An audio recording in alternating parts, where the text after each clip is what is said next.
When you watch a building undergoing a controlled demolition, there's this expectation of absolute, almost surgical precision. Right, like everything is calculated down to the inch. Exactly. The engineers, they place the charges in the exact right load-bearing columns. They hit the detonator, and the whole massive structure just, neatly folds into its own footprint. It's clean. Yeah. It goes exactly according to the blueprint. Right. But imagine hitting that detonator, the explosion goes off, and not only does the building stay standing, but the extreme heat of the blast somehow, I don't know, fuses the steel beams together. Oh, wow. Yeah, the structure actually becomes stronger, and then suddenly the flaming debris starts hitting your own house. You're suddenly living through a controlled demolition gone horribly wrong. That is a terrifying visualization. Yeah. But honestly, it perfectly captures the mechanics of a geopolitical decapitation strike when it completely fails to follow the pre-war blueprint. Yeah. You strike the core, expecting a collapse, and instead you trigger this chain reaction that fortifies the target and sets your own backyard on fire. Welcome to the Deep Dive. Today we are taking you inside a highly detailed, classified-style geopolitical assessment from the Global Review. And the date stamped on this document is March 19th, 2026. It's incredibly recent. It really is. We are looking at the raw, unfiltered data of a massive, ongoing global conflict, the 2026 Iran war. Specifically, we're zooming in on day 20 of what military planners called Operation Epic Fury. And we're viewing this through the lens of a Bayesian game theoretic analysis. Which sounds super dense. It does, I know.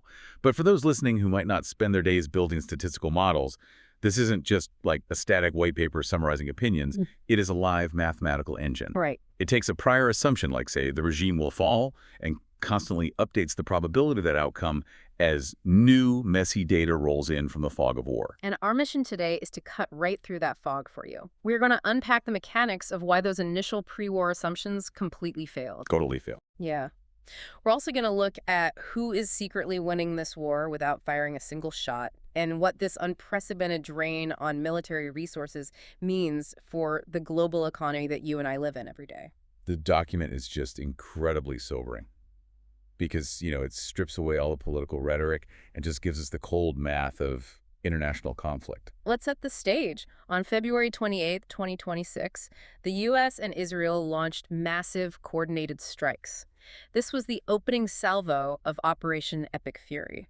Right, the kinetic action hit the primary targets. It successfully killed Supreme Leader Ali Khamenei, along with senior Islamic Revolutionary Guard Corps commanders. And key national security officials, too. Exactly. The logic was straightforward: cut off the head and the body dies. But rather than collapsing, the conflict has just spiraled into something entirely different. We have to start right there at the point of impact to understand the current reality. Okay, let's unpack this. What did they expect to happen? Well, the pre-war assessment assigned a very high probability to one of two outcomes: either a last-minute diplomatic resolution, or, in the event of a kinetic strike, what they called regime fragmentation. So they thought the government would just shatter. Right. The entire strategic architecture of Operation Epic Fury was built on the theory that taking out the apex leadership would cause competing elite factions in Iran to, turn on each other in a power vacuum. But the Bayesian model shows us that the probability of regime collapse has plummeted to just 7%.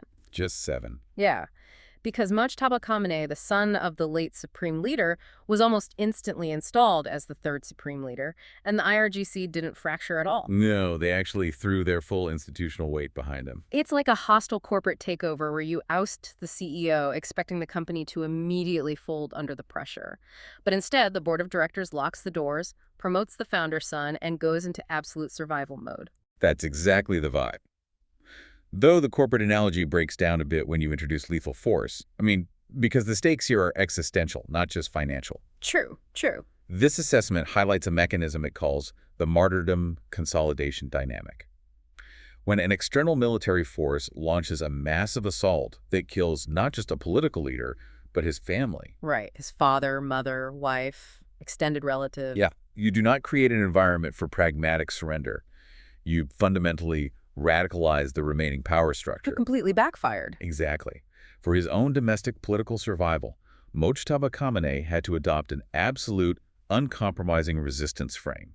Any sign of negotiation at that exact moment would have been viewed internally as treason. So the very strike designed to end the regime actually galvanized its institutional cohesion. They closed ranks. They absolutely did. And because that core assumption of regime collapse failed, the conflict has mutated into the exact scenario the pre-war models desperately warned against. We're now looking at a grinding, sustained attritional war. Yeah, the model now places the probability of a sustained attritional war without regime change as the modal risk. It sits at 47%. And just to clarify for everyone listening, when the report says modal risk, it means this is the peak of the probability bell curve. It's effectively a coin flip that this war just becomes a permanent bleeding wound. What's fascinating here is how an attritional war immediately activates what analysts call the third-party beneficiary problem. Which is wild. It really is. When two major powers lock into a grinding conflict, the bystanders start rewriting the rules of the global order. I want to spend some time on this because the mechanics of how this is playing out just blew my mind. Oh, yeah? The assessment details how Russia is actively stepping in to provide real-time targeting intelligence to Iranian forces. Just handing it over. Yep. And at the same time, the Strait of Hormuz, which, sees about a fifth of the world's daily oil consumption pass through it, is completely closed to Western commercial shipping. Iran has effectively blockaded it. Exactly. And that closure alone has sent Brent crude oil surging past $100 a barrel, which hits every single consumer at the gas pump and the grocery store. But the mechanism of that blockade is highly selective. That's the key. Right. They aren't stopping everyone. Exactly. Iran is allowing Chinese flag vessels to pass through the strait completely unmolested. They have essentially carved out a de facto Chinese energy corridor right through the middle of an active war zone. So by just broadcasting Chinese registry signals or like flying the flag, these tankers bypass the IRGC fast boats entirely. Yep. So Western markets are absorbing a massive inflation shock, while China's industrial base maintains a secure, uninterrupted energy supply. Wait, if I'm reading this board correctly, the main combatants, the U.S., Israel, and Iran, are burning through their economies and their militaries. Right. Meanwhile, Russia gets to test a proxy force against advanced Western weapons, and China gets exclusive, VIP access to the world's most critical energy corridor. Are the bystanders essentially playing a zero-cost game while the combatants foot the entire bill? That is the structural reality, yeah. Yeah. Russia and China are extracting massive strategic value from this crisis, and they are bearing zero financial costs. Wow. They're taking zero military casualties. They aren't facing any domestic political backlash from rising energy prices because, like we said, they've secured their supply lines. They're just sitting back. They're simply accumulating intelligence dividends and supply chain leverage. It is a textbook example of how to exploit a geopolitical rival's distraction. But that distraction comes with a terrifying price tag. I mean, an attritional war requires a staggering amount of resources. The burn rate of money and munitions detailed in this document is sending shockwaves way beyond the Middle East. The expenditure figures are difficult to even conceptualize. As of day 20, the Israeli Defense Forces have conducted over 7,600 strikes across Iran. Over 7,000. Yeah, utilizing nearly 5,000 aerial sorties. To sustain that, the Pentagon just submitted a $200 billion supplemental budget request to Congress. $200 billion in 3 weeks. Right. The assessment points out that this $200 billion requested in just 3 weeks is actually more than the total U.S. bilateral allocation sent to Ukraine across nearly 4 years of that conflict. And the physical depletion of the armory is even more concerning than the financial costs. Yeah, the hardware. The U.S. fired roughly 400 Tomahawk cruise missiles in the first week of Operation Epic Fury alone, at approximately $3.5 million per missile. The financial burn is massive, but the real crisis is the inventory drop. Here's where it gets really interesting. The Congressional Research Service is explicitly warning that burning through these specific munitions directly degrades the U.S.'s ability to defend the first island chain in the Indo-Pacific. It is a huge deal. Exactly. And for you listening, the first island chain is that crucial string of major archipelagos from Japan down through Taiwan and into the Philippines. It's the physical barrier that would keep China's navy in check in the event of a Pacific War. And defending it relies entirely on long-range precision weapons like the Tomahawk. It's like draining your massive emergency savings account to fix a leaky roof today, fully knowing you now have absolutely nothing left if your foundation sinks tomorrow. If we connect this to the bigger picture, the calculus happening right now in the Persian Gulf is being monitored very closely by analysts in Beijing. Oh, absolutely. The true cost of Operation Epic Fury isn't measured in the $200 billion supplemental. It's measured in global deterrence bandwidth.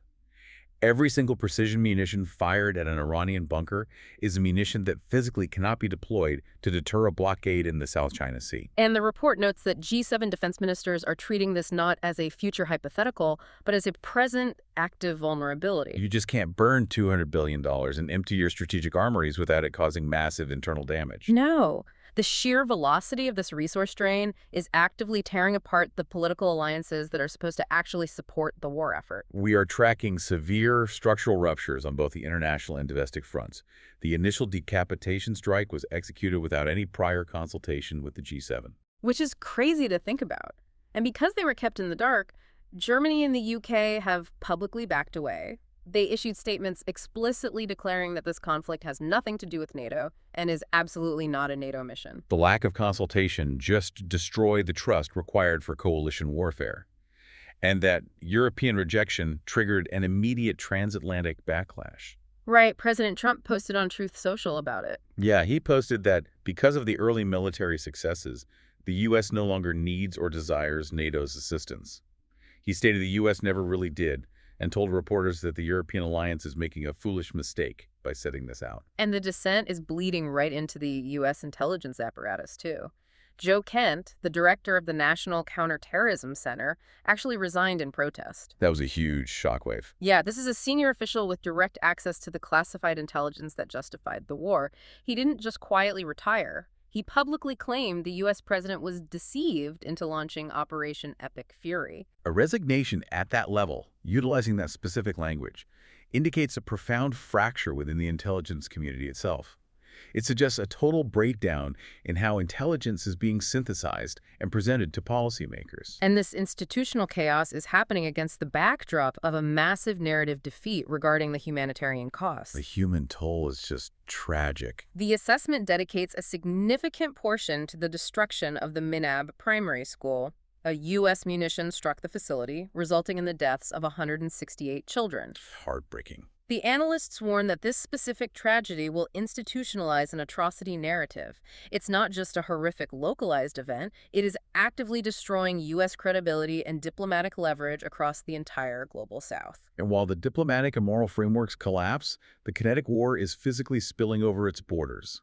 The Bayesian model has upgraded the probability of a broader regional conflagration to 27%. The escalations we are seeing are staggering. An Iranian ballistic missile actually crossed into Turkey airspace before it was intercepted. And because Turkey is a NATO member, that violation of their territorial integrity immediately triggered NATO Article 4 consultations. Just to clarify the mechanics of that for the listener, Article 4 is the mechanism where a member state demands formal consultations because they believe their territorial integrity, political independence, or security is threatened. Right. It is the precursor step before Article 5, which is the Mutual Defense Clause. It signifies that the conflict is literally knocking on Europe's door. And the naval theater is expanding just as fast? An Iranian naval frigate was sunk by a U.S. submarine torpedo all the way out near Sri Lanka. The combat zone is no longer confined to the Gulf. Not at all. Looking at this board-top intelligence officials resigning in protest, European allies formally declaring they want no part of this, the tragic narrative of the Menab school dominating global media and the war expanding toward Europe and Asia, has a Western coalition ever successfully managed a crisis of this scale with this level of public infighting? The historical precedent is incredibly thin, which is why the assessment uses the term structural rupture rather than just political friction. What's the difference there? Friction is, a disagreement over troop deployments or funding. A structural rupture is a fundamental divergence over the definition of NATO's core purpose. I see. The United States views the alliance as a mechanism for global security alignment, while Europe is explicitly defining it as a strictly regional defense pact. That profound breach of trust and operational coherence won't magically repair itself the moment a ceasefire is signed. With the alliances cracking under the pressure and the conflict threatening to drag in neighboring regions, we have to look for the exit door. Is there any viable diplomatic off-ramp left on the board? Well, the model has downgraded the probability of a negotiated ceasefire to just 19%. So the window is incredibly narrow. It is a highly constrained window, yes, but it does exist. The report lays out some severe technical failures that slammed the door on diplomacy before the war even started, though. The Arms Control Association noted that the U.S. envoy Steve Witkoff was technically unprepared during the crucial pre-war negotiations. He apparently mischaracterized Iran's nuclear proposals. In high-stakes arms control, mischaracterizing a proposal isn't just a faux pas. No, definitely not. If an adversary offers a technical concession on centrifuge cascades and the envoy fails to understand it or reports it inaccurately as defiance, you artificially close the diplomatic window. It pushes the calculus toward kinetic action based on flawed data. Exactly. Despite that massive pre-war failure, Oman is currently acting as a discreet intermediary to keep some kind of back channel alive. And there's a fascinating variable that the analysts believe provides a glimmer of hope: the calendar. The assessment identifies a critical temporal window in late March. We have the rare calendar convergence of Nowruz, the Persian New Year, and the Islamic Holy Month culminating in Eid al-Fitr. Which is huge. In the context of Middle Eastern diplomacy, these aren't just holidays. They provide a culturally resonant, face-saving justification for a pause in hostilities. It allows leadership to frame a halt in fighting around religious and cultural observance rather than, military exhaustion. To capitalize on that window, the document outlines 3 very specific policy recommendations for the G7. First, coordinate an emergency release from the Strategic Petroleum Reserve. They need to physically dump oil onto the market to combat the crippling inflation risks of that $100 Brent crude we talked about earlier. Second, the assessment advises the E3, that's France, Germany, and the UK, to reactivate the JCPOA snapback mechanisms. Let's define that mechanism for everyone. The JCPOA was the 2015 Iran nuclear deal. Right, and a snapback essentially means instantly reinstating all the old UN sanctions that were lifted under that deal. But the report specifically says they shouldn't pull the trigger just to punish Iran. Correct. The recommendation is to stage the snapback mechanism as a negotiating lever. By demonstrating that the legal architecture for international nuclear constraints still physically exists, the E3 can offer to freeze the snapback in exchange for Iranian de-escalation. It's about building a bargaining chip. Exactly.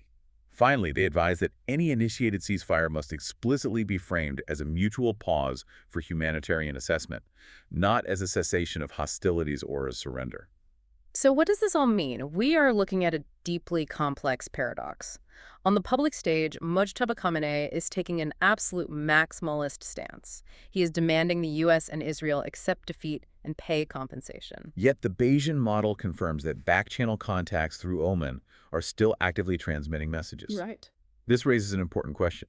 How do you engineer a dignified retreat for an adversary whose entire political legitimacy is currently derived from absolute resistance? It seems impossible. The analysts conclude that Mojtaba Khamenei's uncompromising public framing is a strict requirement for his domestic survival.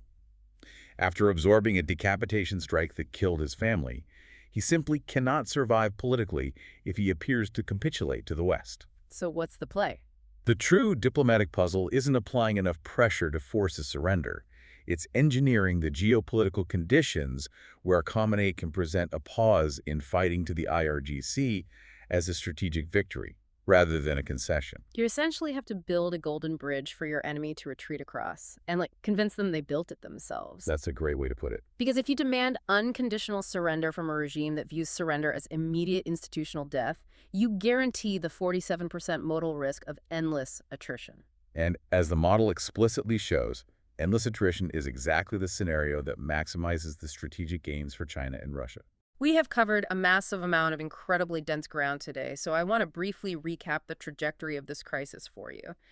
We started by looking at Operation Epic Fury, a decapitation strike built on the flawed assumption that the Iranian regime would fragment. Instead, this strike activated a martyrdom consolidation dynamic that cemented Mojtaba Khamenei's power. That initial analytical failure plunged the globe into a $200 billion war of attrition. It is a war that is quietly handing Russia battlefield intelligence and giving China a secure energy corridor, all while actively draining the precision munitions the U.S. desperately needs to deter threats in the Indo-Pacific. And the sheer weight of this crisis is actively fracturing the core trust of the NATO alliance. It is the ultimate stress test. It is simultaneously testing Western alliance cohesion, the physical limits of the precision munitions industrial base, and the resilience of international diplomatic frameworks. Which brings us to a final lingering thought buried at the very end of Dr. Novin's assessment.